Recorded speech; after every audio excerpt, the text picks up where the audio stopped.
Welcome to the Explainer.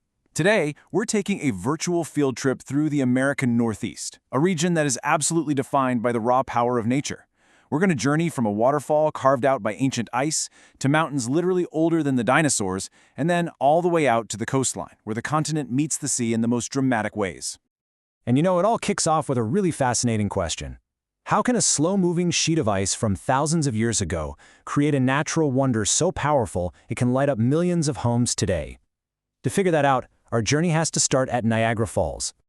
So, our story begins with these immense colliding forces of water and ice, and it's all centered on one of the most famous waterfalls on the entire planet, Niagara Falls.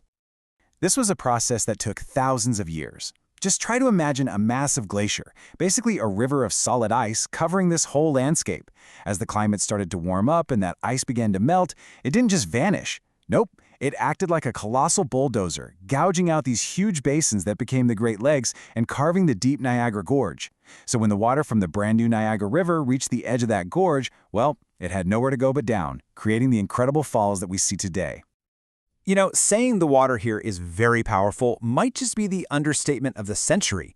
We're talking more than 750,000 gallons of water plummeting over these falls every single second. That's not just a beautiful sight, it's a massive, renewable source of energy. So the big question is, how do we capture that raw, incredible force?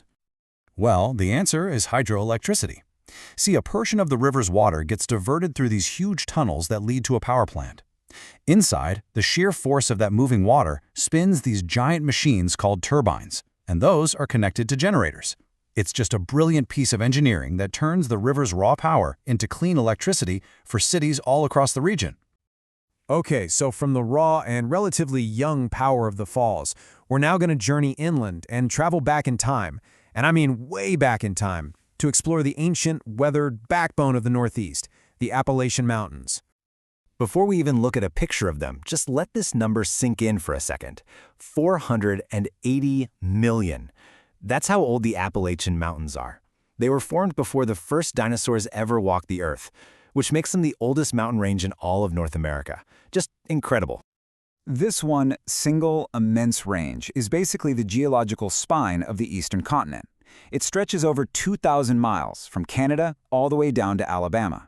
And while we know the whole thing as the Appalachians, it's actually a huge system that's made up of lots of smaller, more famous mountain groups. For instance, in New York, you've got the Catskills. Their misty valleys and rolling peaks have been inspiring artists for centuries. A little further north, you have the Adirondacks, which are just a paradise of sparkling lakes and rugged terrain.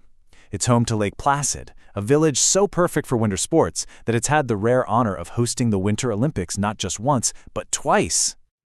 All right, for our final chapter, let's travel from those ancient mountains all the way to the very edge of the continent.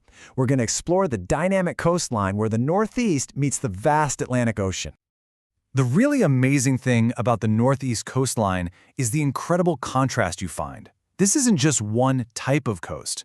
No, it offers two completely different worlds, really, depending on where you're standing. So you really have to choose your own coastal adventure here.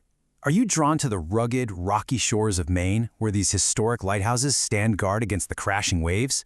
Or would you rather have the soft, sandy beaches of New Jersey, which are just perfect for a day of swimming and relaxing in the sun?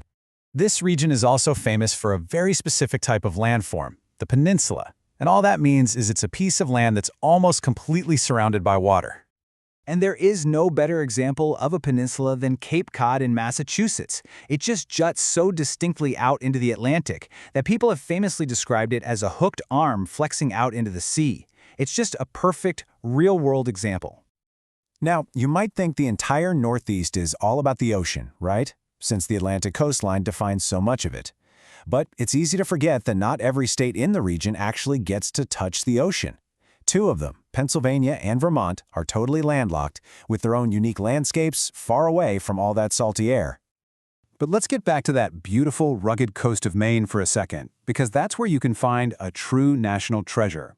At Acadia National Park, you can be one of the very first people in the entire United States to watch the sunrise each morning. It's a stunning place, and it also holds the historic title of being the first U.S. national park established east of the Mississippi River. So, from the roaring power of a waterfall that was carved by ice to the silent peaks of mountains that predate life as we know it, and all the way to a coast of dramatic contrasts, the Northeast really does tell a story written in stone and water. So the only question left is, which chapter would you want to explore first?